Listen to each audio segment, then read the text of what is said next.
د مکې مکرمې یوه ډمه وه دې به دا مجلسونه به یې کولو په حجرو کې به ګډېده او خلکو به پیسې چنګلې د دې دغه معاش او دغه د ګټې وټې ذریعه وه خو چې کله په غزوه بدر کې ډېر شي کفار مړه شو نو د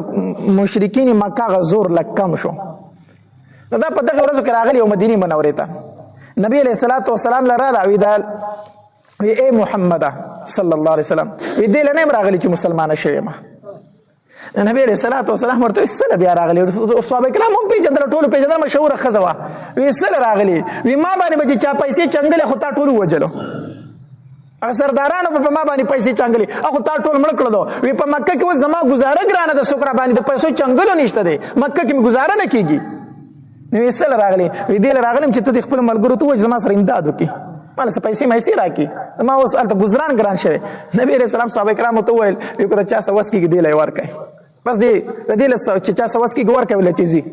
صحابه کرامو سره د خپل وس موافق چا څه ورکړي چا څه ورکړي پیسې وله ورکړې د مکې نه څه کړله د مدینې منورې نه د مدینې نه را رخصت کړه خو چې کله دا د مدینې منورې نه راتله که نه نو یو صحابي و د هغه نوم حاطب بن ابي بلتعه حاطب بن ابي بلتعه رضی الله تعالی عنه دا بدري صحابي دی بدر په غزا کې د نبی علیه الصلاة والسلام سره شامل شوی و نو چې کله دا راتله که نه نو هغه ولې یو خط یو چوټۍ ولیکله او په چوټۍ کې ورته دا ولیکل چې نبی علیه الصلاة والسلام په تاسو باندې حمله کوونکی دی او داسې کسان یې تیار کړي داسې کسان لکه دریاب دی دریاب په تاسو باندې حمله کوي نبی علیه الصلاة والسلام په خط کې دا ولیکل او دا د ښځې له یې ورکړو دا به د ځان سره ووسي مکه کې به هلته هغوی ته دا خبر ورکړي دا ښځه را روانه ده نبی علیه الصلاة والسلام باندې وحی راله جبرئیل علیه الصلاة والسلام راغی وی د الله پاکه پیغمبره ستا راز پاش شو ستا چې د کم راز خبره وه هغه مکې والو ته ورسېدله یوه ښځې سره خط دی او حاطب بن ابي بلتعه وله ورکړی دی او هغه ښځه په روضه خاخ مقام کې روانه نبی علیه الصلاة والسلام صحابه کرام درې تنه مقرر کړو درې صحابه کرام مقرر کړو حضرت علی رضی الله تعالی حضرت زبیر رضی الله تعالی حضرت مقداد رضی الله تعالی د دریو صحابه کرامو ته اسونه ته وخېجئ اسونه ته او شابه هغه ښځه درنه ګورئ هغه خط مکې مکرمې ته ونه رسئ هغه خط ترنه مکې ته ونه رسئ دوی او په روضه خاخ کې به یې لاندې کوئ نبی علیه السلام ته ویل په روضه خاخ کې به یې لاندې کوئ بس ښځه په اوښ باندې روانه وه دوی اسونو ته وختل را روان شو درې واړه صحابه کرام او چې څنګه یې روضه خاخ مقام ته راورسېده ښځه هم هلته لاندې کړه چې وایي رسوله بس اسونه نه راکوز شو د اوښ موارې وله ونیو اوښ یې ورله کېنه او ښځه یې ترې راکوزه کړه ښځې ته یې خط راکړه خط راکړه ښځې ما سره خط نشته دی وی خط در سره شته دی خط راکړه اوښ یې ورله ولټو د دې چې کوم سامان و هغه تار په تار کړو خط د ښځې چې کومې کپړې وي د هغې تالاشي واخېسته خط نشته دی اوس خط د سره میلاویږي نه ښځې ما سره څه شی نشته دی علي رضی الله تعالی ته وفرمیل وی زما پیغمبر چې څه وي هغه رښتیا وي زما پیغمبر تر اوسه پورې دروغ نه دی ویلي او هغه وایي چې د دې سره خط دی وی دا خط روباسه که نه قسم په الله کو ستا کپړې ایستل راشي کپړې به در نه وباسم کو ستا کپړې ایستل راشي په که نه دا به در نه وباسم خو دا خط په راکئ مونږ ته خط در سره شته دی خو ته ډېر وایي چې ما سره نشته دی خو زمونږ پیغمبر ویلي چې دې سره خط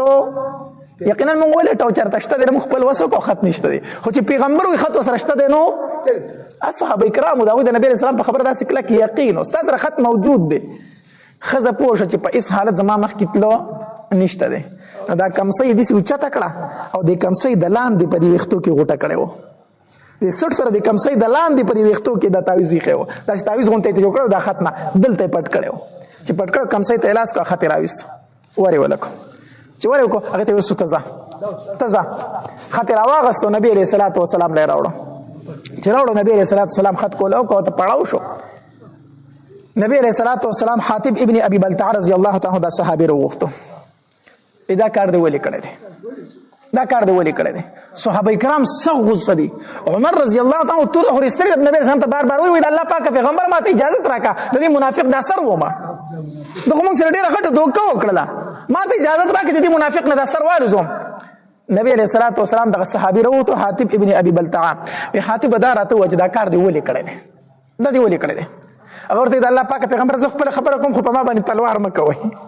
چې زه خپله خبره پوره کړم ما باندې تلوار مه کوئ نبي اسلام ووایه ته څه وایي د الله پاکه پیغمبره قسم په الله کو زما په اسلام کې ذره بره فرق راغلی زه مسلمان یم دا کار دی ولې کړی دی؟ وی د الله پاک پیغمبر د یوې مجبورۍ نه مې کړی دی. د مکې مکرمې نه چې څومره صحابه کرامو هجرت کړی دی کنه او هلته ښځه بچي پاتې شوي یا نور څوک پاتې شوي نو هلته رشته دار شته د هغې خیال ولا ساتي. وی زه د مکې نه راغلی مدینې منورې ته خو زما ښځه او بچي په مکه کې پاتې شوي دي او هلته زما یو رشته دار هم نشته چې د هغوی خیال وساتي. په مکه کې زما هېڅوک نشته دی، ښځه بچي مې خوشې پاتې شوي، هېڅوک نشته دی. د الله پاک پیغمبر دا کار ما صرف د خپلې ښځه او د بچو دپاره کړی دی. ما وی چې نبي علیه الصلاة وسلام چې څه کوي دا به الله هسې کوي، زما په دې خط باندې دا پاتې کېږي نه. الله نبي علیه الصلاة وسلام ته هسې فتح ورکوي خو په هغوی باندې به زما لږ غونته کې احسان راشي نو زما د ښځې او د بچو به لږ خیال ساتي، هغې ته به تکلیفونه هلته نه ورکوي، زما بچو ته هلته تکلیفونه نه ورکوي. دا کار مې صرف دې دپاره کړی و. ما داسې کار وکړو چې هغه الله او د الله رسول ته هېڅ ضرر هم نشي رسولی. زما دې خط الله او د الله رسول ته هېڅ ضرر نشي رسولی. نبي علیه الصلاة وسلام ورته وفرمیل تا رښتیا ووایل، تا هم تا دا کار ته مسلمان یې خو دا کار تا صرف دې دپاره کړه، تا رښتیا وویل، تا داسې وکړلو. عمر رضی الله تعالی بیا فرمایي وی د الله پاک پیغمبر سر ته هم دا منافق دی، دا منافق دی. نبی علیه الصلاة وسلام دا مخ مبارک داسې سور شو او عمر رضی الله تعالی عنہ ته فرمایي یا عمره تا ته پته نشته چې دا بدري صحابي دی، دا په غزوه بدر کې شامل شوی نه دی. الله تبارک وتعالی د هغې متعلق ویلي چې تاسو څه کوئ تاسو جنتیان یې، تاسو جنتیان یې. دا جنتي صحابي دی او ته وایې چې زه ترې سر ومه، دا بدري صحابي نه دی. عمر رضی الله تعالی چې دا خبره واورېده سترګو نه یې اوښکې روانې شوې، په ژړا شو او نبی علیه الصلاة وسلام ته وفرمیل الله ورسوله اعلم، الله او د الله رسول ډېر ښه پوهېږي، ما غلطي وکړه، د الله پاک پیغمبر زه پوه نه شوم. نو دا یو واقع پکې داسې راغلی وه چې د حاتب ابن ابي بلتعه رضی الله تعالی عنه متعلق چې دا صرف هغه خط لیکلی و. بیا نبی علیه الصلاة وسلام په مکه مکرمه باندې د چړای اراده وکړله چې په مکه باندې حمله وکړي. بهرحال بیا ټیم دومره شته دی نه چې زه بیا پکې دا پوره بیان ورسوم. دا به پر روانه جو مو بیا چې نبی علیه الصلاة وسلام بیا د صحابه کرامو سره ملګری شو او په مکه مکرمه باندې حمله کوله. نو چې کله په مکه مکرمه باندې حمله کوله 10,000 صحابه کرام ورسره دي. خو هلته بیا د نبی علیه الصلاة وسلام کم اخلاق مبارکه دي، کم اخلاق دي بیا هلته د نبی علیه الصلاة وسلام.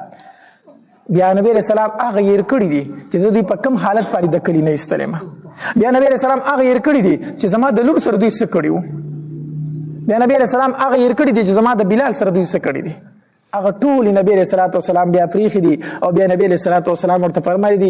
زم تاسو ته هغه خبره کومه چې کوم یوسف علیہ السلام خپل ورونو ته کړی و چې لا تسریب علیکم اليوم، په تاسو باندې نن اسم علامت یا نشته ده. خیر ده کو تاسو ما سره ارس کړی ما تاسو کړی یې معاف کړی یې.